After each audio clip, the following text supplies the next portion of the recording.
Well, hello, Gateway students. Welcome to my first introductory video recording on how to use Autodesk Inventor 2018. And with that said, I'm going to show you what the icon looks like so you can open the software. On your computer at school, there will be a little icon on the screen called PLTW. Or if you can't find that, you can go to the bottom left and search Autodesk Inventor, AUTODESK, Inventor Professional 2018, and select that. And as you can see, there's an eye, sort of a brownish orangish tone. That's the one you want to click to start the software. So in this case, I'm going to use my shortcut here, double click, and it may take a while to load. This is a professional software. There's a lot to load, a lot of information. I have a relatively fast computer, so mine loaded right away. Okay, and you may be faced with a page that looks something like this, but there won't be so many icons here. And in my view, what you do in this case is just close this window altogether by clicking the red X, not the very top, but right here in the upper right. Just click,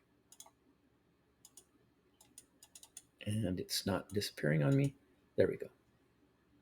So the next thing to do, you're just going to start something new, much like you do with SketchUp. You're going to start with a new, and you should see this create new file window pop up. And what you're looking for to start in the beginning is a standard.ipt. I just call that inventor part, standard part. So you select that and click create, and that will bring you to the real interface that you want to use. You can see up here, it says part one. And just to get you quickly started, as you know, before you can make something 3D, you have to make it 2D. So what you do is go to the Start 2D Sketch and just click on the upper portion of the icon button. Don't necessarily click on the words, but on the button above it. Click, and you'll see the planes that you're going to need to use. And systematically, as I've approached SketchUp, you want to use the XY plane. That's the plane you use in math. And now I'm looking at the x-axis horizontally and the y-axis vertically, and that origin point is yellow. If you press on the middle mouse wheel, then you can pan. And if you do it properly, possibly working always in quadrant 1 would be a good systematic way to approach all your models from here on out. So we're in the sketch mode, and the first thing to do is draw the rectangle and make a cube out of it. So up here, as you can see, there's lines, circles, arcs, rectangles, and 1,000 more tools that we'll discover over the course of an entire year. For now, just select rectangle. Again, select on the top portion of it. Actually, it turns out you got to click the rectangle, and then 2-point rectangle is the one I use.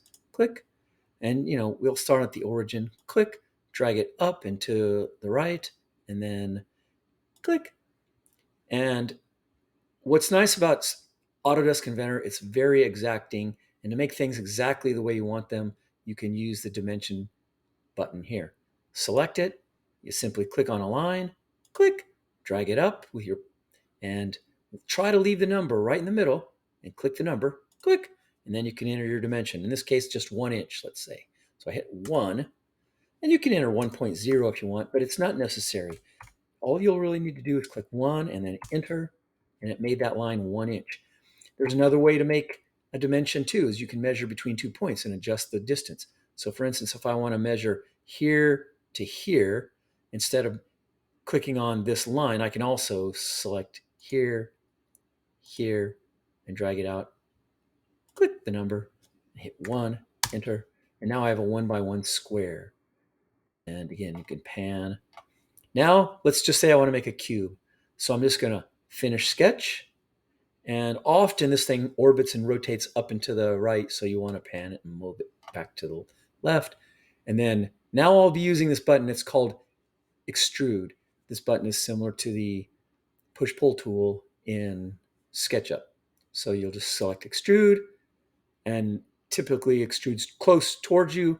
But note on this pop-up window here that you should get, and if the pop-up window is closed, it may be closed on the very first time. It may look like this, close on the very first time you open it.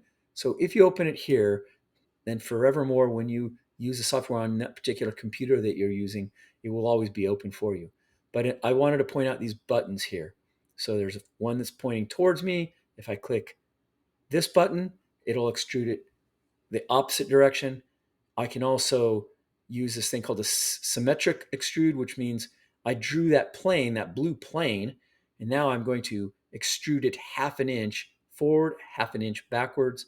And then on this case where it says asymmetric, you'll see a black arrow and a red arrow. If you click that, then you can start adjusting. Like you can see where I've drawn this purple plane, it's extruded 1 inch forward and half an inch backward, but I could enter a different number. Let's say I want to make it 2 inches back. And then as you can see it, click OK, and it extruded 2 inches back, 1 inches forward, total of 3 inches.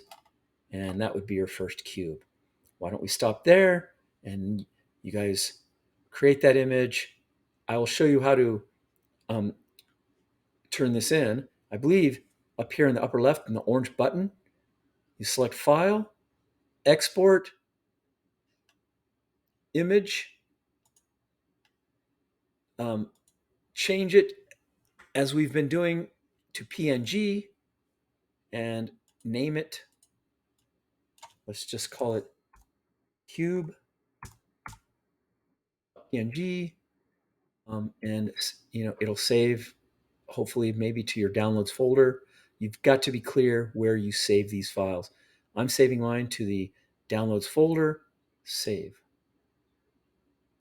Okay, and just to verify, I'll go to the downloads folder and verify that it's there, and that's the image that you're going to want to turn in. Good luck.